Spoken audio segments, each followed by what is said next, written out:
si nosotros pensamos la Argentina del 2003 hacia atrás, encontramos un contexto muy distinto al que fue posteriormente el 2003, incluso hasta el día de hoy, ¿no? Del año 2009 hacia atrás, la población sin ingresos no estaba protegida. Las políticas de transferencia de ingresos vía asignación universal generaron obviamente un impacto que relativamente no ha sido estudiado de la envergadura con la cual nosotros deberíamos hacerlo. Antes de las políticas de la moratoria jubilatoria, solamente, o de todas maneras era uno de los más altos de América Latina, el 66% de las personas mayores de 65 años tenían algún tipo de ingreso. A partir de la moratoria, ese porcentaje subió al 98%. ¿Se entiende? Es casi un proceso de ampliación, de protección societal enorme. A diferencia o a contrapelo de la experiencia europea. Los países europeos han vivido, sobre todo del 2008 hacia adelante, fuertes procesos de desinstitucionalización de la vida social, ¿no? ¿Qué implica? Recortes en las protecciones, eliminación de determinado tipo de protecciones societales, cosa muy distinta que vivió América Latina, ¿no? Que vivió un proceso, y sobre todo Argentina en particular. Imaginémonos, esto no existía, es decir, un anciano solo vivía de la caridad de la familia. O si tenía suerte, del empleo del marido, que generalmente, recuerden que los varones viven menos, ¿no?, que las mujeres, y en general vivía de la pensión por viudez. Pero ese contexto obviamente impacta sobre los procesos de movilidad, ¿no? Hay sectores que en general, sectores sociales, hablo específicamente de clases medias, empleados de servicios, con alto nivel educativo, que este tipo de contextos no los mueve demasiado. En el caso argentino, por ahí tiene más valor que en otros países de América Latina, porque acá tenemos la universidad gratuita. Ese contexto, obviamente, sí afecta a las clases medias, ¿no? Es tener la universidad gratuita, no disponer de una cantidad de recursos, ¿no?, de esos hogares para pagar la universidad. Las clases altas, en general, han tenido subsidios, ya sea vía las retenciones, vía los subsidios agrarios, vía las tasas preferenciales con respecto a la importación o exportación de productos, ¿bien? Vía las políticas destinadas específicamente a las clases altas, ¿no?, que llevan un porcentaje del PBI no menor.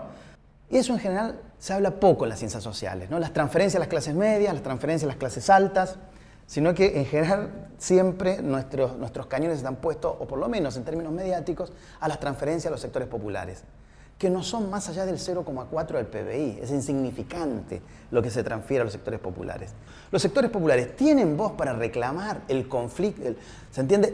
Los altos procesos de transferencia de ingresos a las clases altas no existe. Y poder decir, bueno, acá sí hay problemas, hay una fuerte transferencia de recursos a las clases altas. Y acá estoy hablando principalmente de terrateniente, ¿no?, burguesía industrial, burguesía financiera, ¿no? Mal que le duele a muchos el uso de esos términos. ¿Bien? Pero la batería de confrontaciones son la asignación, ¿no?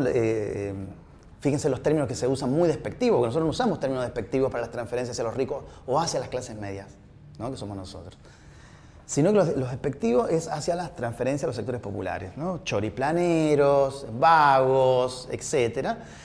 Políticas, qué curiosidad, políticas, en primer lugar, generadas bajo el ideario liberal de la década del 50 en Estados Unidos para transferir ingresos, ¿no? Es decir, una política que estaba destinada, cuando lo piensan Marshall y Baltimore a principios de los 50, era ampliar la idea de la ciudadanía, ¿no? Hay que dar educación, hay que dar salud, justicia, transporte y también solventar los ingresos a la ciudadanía.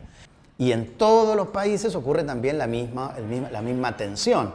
Las clases altas, las clases medias reniegan de los procesos de transferencia a los sectores populares, ¿bien? Y los sectores populares no tienen voz para reclamar, ¿no?, justamente las transferencias a esos grupos societales. Bien, ahora, ¿qué es lo que nosotros vamos a investigar? ¿No? Retrotrayéndolo al principio de nuestra investigación, es cómo impactan esos procesos de transferencia sobre grupos poblacionales que no tenían nada asegurado. Piensen ustedes, nosotros porque somos asalariados, imagínense el mundo no asalariado, y no el mundo de los empresarios, sino que aquel mundo que apenas tiene ingresos para sobrevivir, ¿bien? Y que recibe ingresos en forma cotidiana. Eso es un impacto tremendo, ¿no? ¿Por qué? Porque permite la planificación, permite la regularización de una vida que no estaba organizada en torno al ingreso. Por más que el ingreso sea pequeño, lo cual no es un problema menor, ¿no? Que cada día se cobre menos o tenga menor poder adquisitivo. Pero voy por el trasfondo de la idea. Es tener un ingreso regular. Y fíjense que va acompañado de dos ideas. ¿Cuáles son esas dos ideas? La educación obligatoria. Recuerden que una inversión educativa para los sectores medios, para los sectores altos, es parte de la vida, ¿no? 30 años educándose. Para los sectores populares, donde hay ausencia o falta de alimentos, garantías de techo, de un buen hábitat, pensar que su hijo va a tener un esplendor de futuro recién a los 30 años es como pensar un cuento de fantasía. Y por otro lado, si uno analiza las tasas de mortalidad infantil por condiciones educativas, porque lo único que yo puedo aproximar para mirar la mortalidad infantil con respecto a las clases sociales en Argentina, porque no hay otro indicador, uno observa que principalmente se producen aquellas madres con bajo nivel educativo. Por eso, el otro componente de la asignación es la vacunación, la obligatoriedad de prevenir las muertes infantiles en los sectores populares. Bien, ese componente obviamente genera un elemento que siempre está presente en los otros grupos sociales, que es la planificación de su vida. Cuando yo tengo un ingreso, puedo por lo menos comenzar a planificar.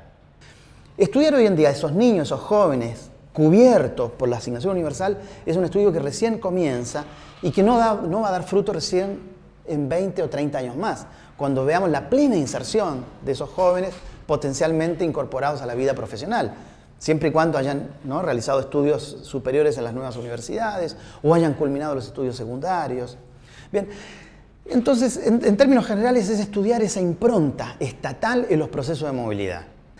Entonces, esas políticas que fueron generadas con alto impacto societal, el gobierno actual las ha mantenido, ¿no? Las ha mantenido porque sabe que han sido políticas muy eficaces. Pensemos también en los ancianos, ¿no? Es una política muy fuerte que ha llevado a que la Argentina sea uno de los, detrás de Bolivia, sean los dos países de América Latina que tienen la mayor cobertura de población arriba de 65 años. Y arriba de 70 en Argentina es 99,8, ¿se entiende? Es gigantesco el nivel de protección. Y cuando uno lo dice hoy en día está normalizado en cierto sentido, pero los más jóvenes, si los jóvenes ven este programa, esto no existía antes, ¿no? Eso no había ese nivel de protección societal. Después, con el tema de la observación de el mérito, ¿no?, está muy asociado a la idea de la igualdad de oportunidades. La igualdad de oportunidades funciona eficazmente en términos discursivos, es decir, bueno, yo me esfuerzo, obviamente, si no nos esforzamos va a ser muy difícil lograr nuestros objetivos.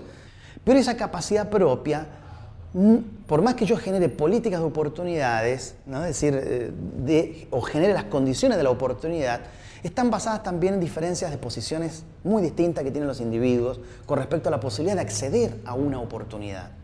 ¿Bien?